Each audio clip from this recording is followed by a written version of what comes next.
اس کے آنکھ جھپکنے کی آواز ابھی تو آئی تھی، خواب کا در بھی کھلنے کی آواز ابھی تو آئی تھی۔ جب بھی بات کریں گے لیاری کی اس میں ڈائریکٹلی ذکر ہوگا بلوچ کا۔ روچا کھے کشت کاں رجنا کھے داشت کاں، روچا پاکیں کشگ رجنا بندی کنگ، کسی طاقت نہیں کسی طاقت نہیں۔ پہلی کتاب اللہ فاضل کی لیاری میں چھپا۔ غم نہیں لشکر اغیار وار کر دے تو، فکر یہ ہے کہیں غمخوار وار کر دے تو۔ غم نہیں۔ السلام علیکم۔ 12ویں کراچی لٹریچر فیسٹیول کے دوسرے دن کے اس خصوصی اور اہم سیشن میں میں وحید نور آپ سب کو ویلکم کہتا ہوں۔ ہمارا موضوع ہے لیاری اور شعر و ادب۔ لیاری کراچی کے دل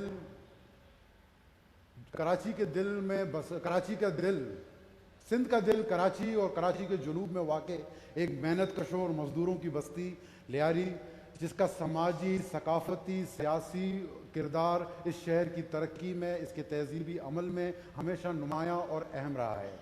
جب ہم دبستان کراچی کی بات کرتے ہیں تو لا محالہ ہم دبستان لیاری کا بھی ذکر کریں گے، کیونکہ دبستان کراچی جب ہم کہتے ہیں تو ہم دیکھتے ہیں کہ محمد خالد صاحب نے چاکی واڑہ کا وصال اسی لیاری میں بیٹھ کر لکھی، ابن انشا صاحب کا دفتر اسی لیاری میں واقع رہا، فیض احمد فیض صاحب لیاری میں عبداللہ ہارون کالج میں پرنسپل رہے۔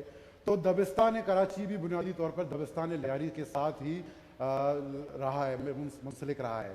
میرے ساتھ لیاری سے وابستہ شاعر، ادیب اور دانشوروں کی ایک بہت جگمگاتی ہوئی فہرست موجود ہے۔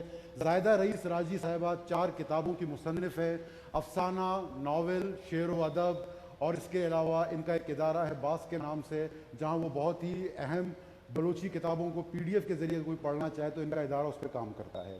میرے ساتھ واحد کامریڈ صاحب تشریف رکھتے ہیں۔ واحد کامریڈ صاحب جو ہیں 17 سال تک بلوچی لبزان کے نام سے ایک رسالہ نکالتے رہے، اس کے بعد آزاد جمال دینی نام سے انہوں نے ایک ادارہ قائم کیا۔ ان کا اشاعتی ادارہ آج بھی لیاری میں شعور بانٹتا اور ادراک بخشتے ہوئے کتابیں شائع کر رہا ہے۔ میرے ساتھ پھر اسحاق خاموش صاحب بیٹھے ہیں۔ اسحاق خاموش صاحب بہت ہی نامور بلوچی کے شاعر ہیں۔ ان کی 7 کتابیں اب تک سامنے آ چکی ہیں، جن میں بلوچی اور انگریزی لغت بھی شامل ہے۔ عمران ثاقب صاحب شاعر ہیں، رائٹر ہیں، فلم میکر ہیں اور فرزند لیاری ہیں۔ تو میں آپ سب کا سواگت کرتا ہوں اس پروگرام میں۔ سب سے پہلے میں زیادہ آپ سے یہ پوچھنا چاہوں گا کہ اب جب لیاری کا نام لیتے ہیں، ہم جب دبستان لیاری کا ذکر کرتے ہیں تو وہ کون لوگ تھے ابتدائی دنوں میں لیاری کے، جنہوں نے وہ کہتے ہیں نا کہ ستارہ لکیر چھوڑ گیا، جو آج تک لیاری کا نام اور حوالہ بنے ہوئے ہیں؟ لیاری میں ادب کے حوالے سے وہ کون لوگ تھے اولین جن کا آپ ذکر کرنا بہت ضروری سمجھتی ہیں؟ بہت شکریہ آپ کا۔ سب سے پہلے میں تھوڑی سی ایک کریکشن کر دوں۔ آپ نے یہ کہا ہے کہ میرا نام زاہدہ رئیس راجی، میرا بیسیکلی اصل نام زاہدہ رئیسی ہے۔ زاہدہ رئیس راجی میرا کلمی نام ہے۔ اور دوسری بات یہ ہے کہ آپ نے میری کتابوں کا ذکر کیا ہے۔ میری 5 کتابیں اب تک پبلش ہو چکی ہیں۔ پہلی کتاب خواب گھروندہ ہے جی، اردو شعری مجموعہ، اور دوسری کتاب شارٹ اسٹوریز کی ہے، بے قصہ نواب نے بلوچی میں ہے۔ تیسری کتاب ناولٹ ہے، پاد شیر زمین، اور چوتھی کتاب ناول ہے توقع زندہ درورے۔ 5ویں کتاب افورزم پر ہے، جس میں میرا ریسرچ پیپر بھی شامل ہے اور میرے اپنے بھی افورزمس اویلیبل ہیں اس کے اندر۔ تو اس طرح سے یہ میرا یعنی کہ ایک تھوڑا سا ایک تعارف تھا۔ ایک چیز اور انہوں نے بتائی کہ میں اپنی ویب سائٹ پہ کتابیں PDF کرتی ہوں۔ جی، بیسیکلی میری سائٹ کا کام صرف PDF کرنا نہیں ہے، وہ ایک ڈائریکٹری ہے complete Balochi language and literature سے ریلیٹڈ، بلوچی لٹریچر سے ریلیٹڈ تمام اصناف پر اس میں کام موجود ہے۔ اب میں آتی ہوں آپ کے سوال کی طرف۔ آپ نے بات کی ہے لیاری کے ادب کے حوالے سے۔ لیاری جب بھی بات کریں گے لیاری کی اس میں ڈائریکٹلی ذکر ہوگا بلوچ کا۔ بلوچ جو لیاری میں آباد ہیں وہ 15ویں صدی عیسوی سے لے کر اب تک آباد ہیں، اور یعنی سمجھ لو اس وقت بھی جب کلات کراچی کے ساتھ مرج تھا، اس کے بعد بھی جب کراچی انگریزوں کے تسلط میں رہا، اس وقت بھی جب سندھ کے ساتھ اس کو شامل کیا گیا. بلوچی جدید ادب کی ابتدا لیاری سے ہوئی ہے. لیاری میں یہ سمجھ لیں 19ویں صدی کے آخر سے لے لیں, 20ویں صدی کی ابتدا سے لے لیں, اس ٹائم پر یہ سمجھ لیں اردو اور فارسی کے اثرات تھے لیاری کے ادب میں. ہندوستان کے ادب کا اثر یہاں پر موجود تھا اور ایران کے ادب کا اثر یہاں موجود تھا.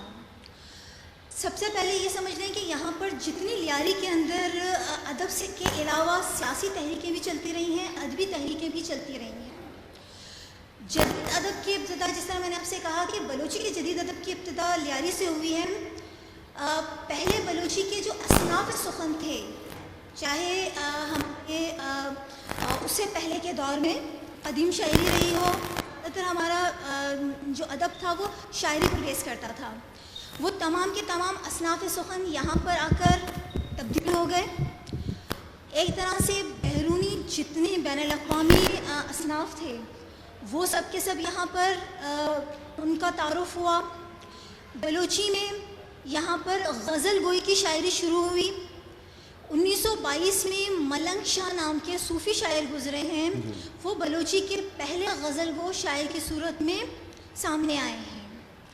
پھر انہی ملنگ شاہ کی اگر آپ دیکھا جائے تو ملنگ شاہ کے بعد ان کی آج 4th جنریشن موجود ہے, وہ بھی اسی سلسلے کو آگے بڑھا رہے ہیں.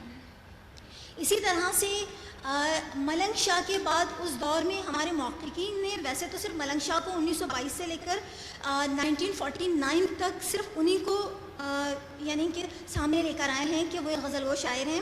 ان کی وفات کے بعد کوئی اور نظر نہیں آئے ہیں. لیکن ہمارے پروفیسر سبا اشتیاری نے کہا ہے کہ خلیل فقیر نام کے ایک شاعر گزرے ہیں, وہ بھی صوفی شاعر تھے, انہوں نے بھی یعنی غزل سندھ میں کام کیا ہے. ان کی تو شاید کتاب بھی شائع ہوئی تھی جو ان کے مریدوں کے پاس تھی. صحیح معنوں میں جو بلوچی ادب پہ کام ہوا ہے یا جدید ادب پہ کام ہوا ہے وہ 1949 کو ہوا. 1949 میں ہمارے مولانا خیر محمد ندوی صاحب انہوں نے لیاری میں بلوچ ایجوکیشن سینٹر کے نام سے ایک ادارہ قائم کیا تھا, جس کا کام یہ تھا کہ وہاں پر مشاعرے ارینج کروائیں, وہاں پر میوزک کی چیزیں ہوں, موسیقی کے پروگرامز ہوں. اس کے بعد انہوں نے کیا کیا کہ اسی پروگرام میں جو قومی سطح پہ تھا, انہوں نے وفاق سے ایک درخواست کی کہ ریڈیو پاکستان کراچی میں بلوچی کے لیے وقت مختص کیا جائے. تو ان کے اس مطالبے کو قبول کر لیا گیا اور ریڈیو پاکستان کراچی سے بلوچی پروگرامز ہونا شروع ہوئے. جی ہاں, اسی وقت کی, جی ہاں بالکل, زید بخاری صاحب تھے. جی, زید بخاری صاحب نے ان سے ایک سوال یہ کیا کہ ندوی صاحب آپ بلوچی کو یہاں پہ تو اس کا تعارف کر چکے ہیں, لیکن ذرا یہ بتا دیجئے کہ کیا آپ کے پاس اتنا مواد ہے جو ریڈیو کی ضرورت کو پورا کر سکے. تب انہوں نے سوچا کہ میں نے تو اس بارے میں سوچا ہی نہیں ہے, میں اس کے لیے کیا کروں, کیونکہ اس وقت کوئٹہ سے ایک 5 زبان میں ایک مجلہ چل رہا تھا جس میں بلوچی اور براوی کو گنجائش دی گئی تھی معلم کے نام سے. تو انہوں نے کیا کیا, 1951 میں عمان کے نام سے ایک ماہنامہ اسٹارٹ کیا. اس کے اندر ان کا کام یہ تھا کہ جتنے ادیب اور شعراء اس ٹائم کے تھے کہ جو فارسی میں لکھ رہے تھے یا اردو میں لکھ رہے تھے, ان سے ریکویسٹ کی کہ آپ بلوچی کی طرف آئیں. انہوں نے اس مجلے کے اندر تراجم کیے.